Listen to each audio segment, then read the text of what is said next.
So I think I'm becoming a Captain Marvel Jr. fan. I recently made a video about how Captain Marvel Jr. had a series where they made a numbering mistake, where they skipped issue 34. And for that video, I had to read that issue of the comic. Well, issue 35 technically.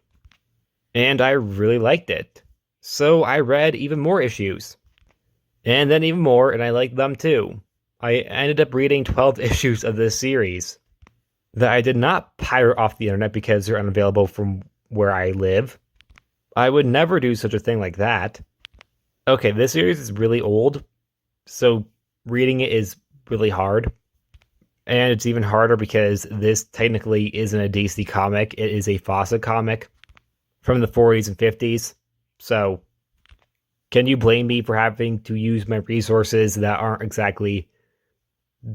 Okay, they're not exactly morally correct. But anyways, I started reading the series, and yes, it's the same one that actually inspired Elvis, and I have to say I'm liking it a lot. A lot more than I ever expected me to. And Shazam Fury of the Gods just came out, so why not just talk about this comic? And no, I haven't read the entire series, it's 118 issues long. I don't have that much free time. But I did have enough free time to read a dozen issues. Actually, I don't. I just did it anyways. Because I'm one of those people who just will postpone every single thing they have to get done. And I'm 17, and I'm enjoying a series from the 50s and 40s. Is that weird? Probably a little.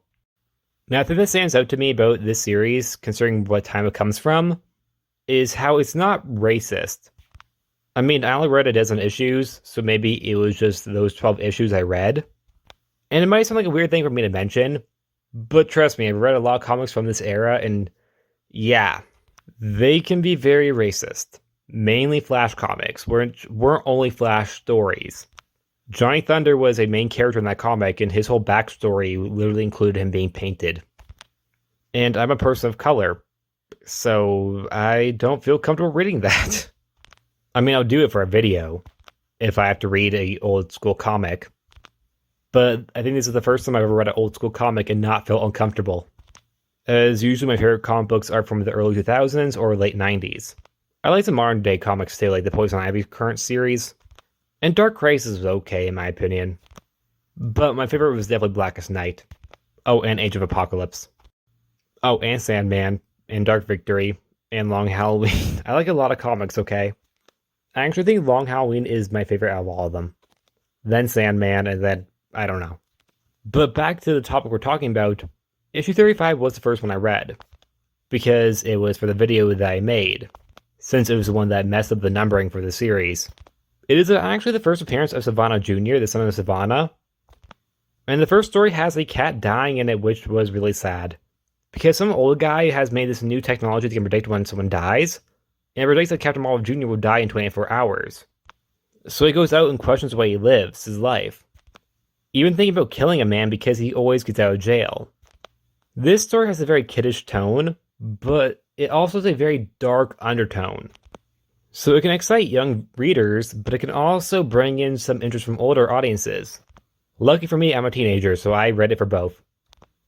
This whole plot about him having 24 hours to live is actually a pretty dark one, and has a pretty dark ending too. The doctor who made the tech dies instead, because somehow he scanned himself instead of Captain Marvel Jr. Then the other stories were Savannah Jr. debuting, which was pretty funny. And another with a villain named the Ant Bear. Well, it was a return, because apparently he appeared beforehand. I didn't read that, because I couldn't find it. But yeah, Ant Bear. That's a character. The other issues I read were issues 39, which was, in my opinion, very funny because it had a very salty Savannah Jr. because it upset that Captain Marvel Jr. has press, which I think is a subtle reference to how children act jealous of each other. I mean, I guess not just kids do it, but it's very common in kids. Also, issue 42, issue 58, issue 62, issue 69 because I'm a teenage boy, issue 72, issue 87, issue 92, issue 93, which we're going to talk about in a second, issue 104, and issue 105. Now, issue 93 is about a spanking robot. Savannah Jr. made it, and it would spank both Savannah Jr. and Captain Marvel Jr. in the story. This was a common quote-unquote child punishment back in the day. However, nowadays it's seen as something else. So perhaps if somebody my age that wasn't as mature as I am, because I'm a very mature person, read this, they might kind of see it differently. Now, despite the fact that I myself am 17, I am not really in the, I don't know, I don't know how to explain. I'm not really trendy or hip or whatever the hell people talk about. So I don't know. Maybe I'm wrong. But I think this could be misunderstood, as I think it kind of aged poorly. However, it's not the comic's fault, because it just, things age poorly. And the other stories that aren't about the spanking robot, in my opinion, were pretty good. So yeah, I'm a fan of a 1940s, 1950s comic series. And I think I'm probably going to be reading more of it. And probably really soon. And that's it. Like always, please like, subscribe, and I'll see you guys next time. Bye.